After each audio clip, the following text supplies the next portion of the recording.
It's always so much closer than I think it's going to be. Hey, y'all. Happy Sunday to you. This is a Deep Thoughts by Heather Peterson Lockhart, and I'm not going to sing a jingle today because I don't think there's anything jingly about what I'm going to talk about.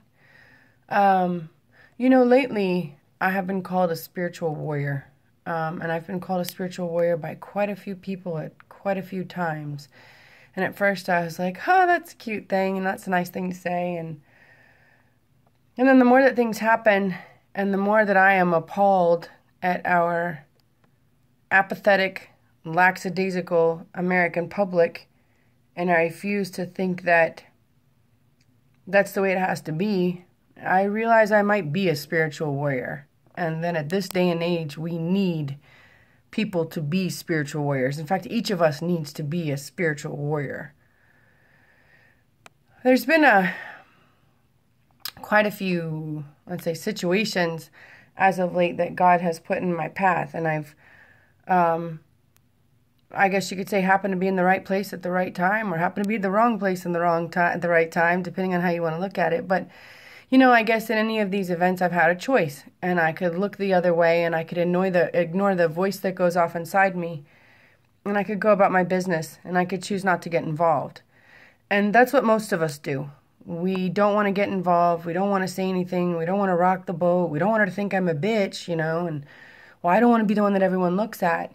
And so we turn a blind eye to a society that doesn't teach accountability, teach responsibility, doesn't protect our children, doesn't protect those that need it. And not too many people say too much anymore because it's so rampant and it's so prevalent that it's mainstay. I, for one, refuse to think it's okay, refuse to succumb to... I've got a squeaky chair. If I'm going to have to be stiller, that's going to look a little weird, isn't it? I refuse to say that it's all right. I refuse to say that it's too hard to change things, and I refuse to teach my children that. And for those of you that say, well, it's just so bad, I can't make a change by myself. Yes, you can. Yes, you can. If you think it's not possible, I would invite you to come to my house and stay at my house for a week. Single parent household.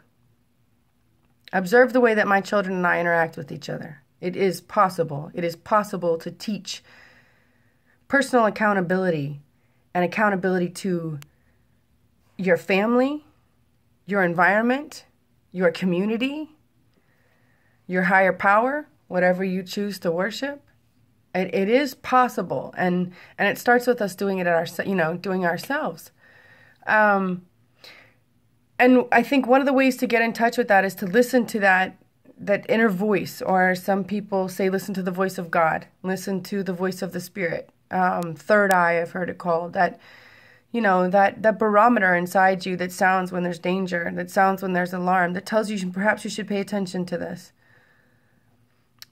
My girlfriend the other day put it beautifully. She said she felt like she was out of shape by way of lack of practice, I believe. That's just, to paraphrase her quote, but meaning that we've become a society that we don't listen to that inner voice. In fact, we look the other way because we just don't want to rock the boat and we don't want to get involved. And then we teach our kids to do the same thing.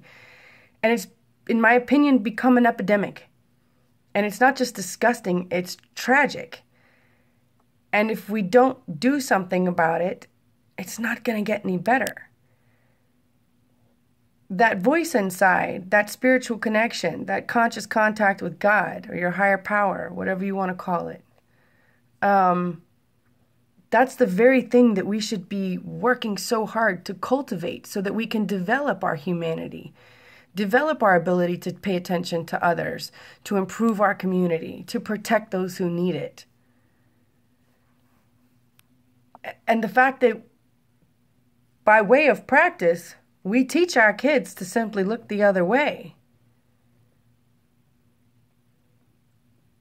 We're teaching them to listen to the human voices and the human opinions around us that are corrupt, to cultivate that noise and to quiet the voice of God when it should be the other way around. We should be saying, you know what, your peers don't know jack. These humans around you, if you find some that have good direction, then certainly listen to them. But the majority of people that I come in contact are not people that I want to learn from, to be honest. They're not people that I want to emulate. They're not people that I want to mentor me and develop my spiritual growth. I wish that weren't the case. I wish there were more that I was like, golly, I just want to soak up some of what he's giving off, you know? I look for those people. I seek to be fed.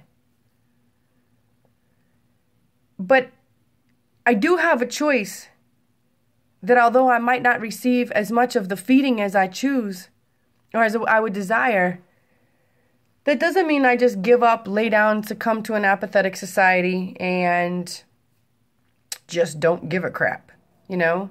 I came outside of a meeting one time, and I'll never forget, this guy says to me, this old timer sitting outside. I was in a meeting of people like myself, and I was bitching about the meeting. I was bitching about how it was a lame meeting, and blah, blah, blah, blah. And he says to me, well, what are you doing out here bitching about it? Shouldn't you be inside trying to change it? And I'll never forget that I felt about this big. And I went inside the meeting, and it was such a good life lesson. I remember being so indignant that he said it to me. Excuse me. And now I see how profound that lesson is and how applicable in everyday life. In my opinion, you are either part of the solution or you are part of the problem. And in this day and age, it would behoove each of us to take some personal accountability to ourselves first, and then our families, our communities, and make a difference. You know, if you're standing on the sidelines and you're watching the game and you're on your device and you're bitching about how things are going, why don't you get off your device, get on the field, and become part of the play? You know? You're the part of the solution or you're part of the problem. So I implore you all today to develop your ability to listen to that inner voice. And for some of us that probably haven't heard that inner voice in a bit, maybe we need to quiet the noise of the world so that we can hear what's going on inside us and make better decisions and teach our children to do so. You know, we get to teach our children to take care of themselves. We get to teach our children to develop community.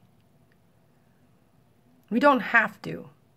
Well, I think we have to, but we get to. We get the option. We get the choice. So my prayer for today is, dear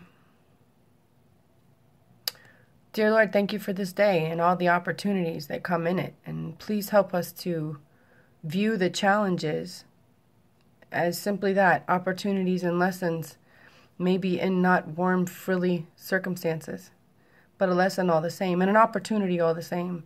And Lord, for those of us that don't hear that inner voice as loud, or maybe have never been taught to cultivate it, could you turn up the volume just a little bit in the next few days so that we might hear you, so that we can become in tune to it, so that we can say, oh, that's it. And then we can pay more attention, and we can become more accountable, and we can become more responsible, and we can make a difference. Amen.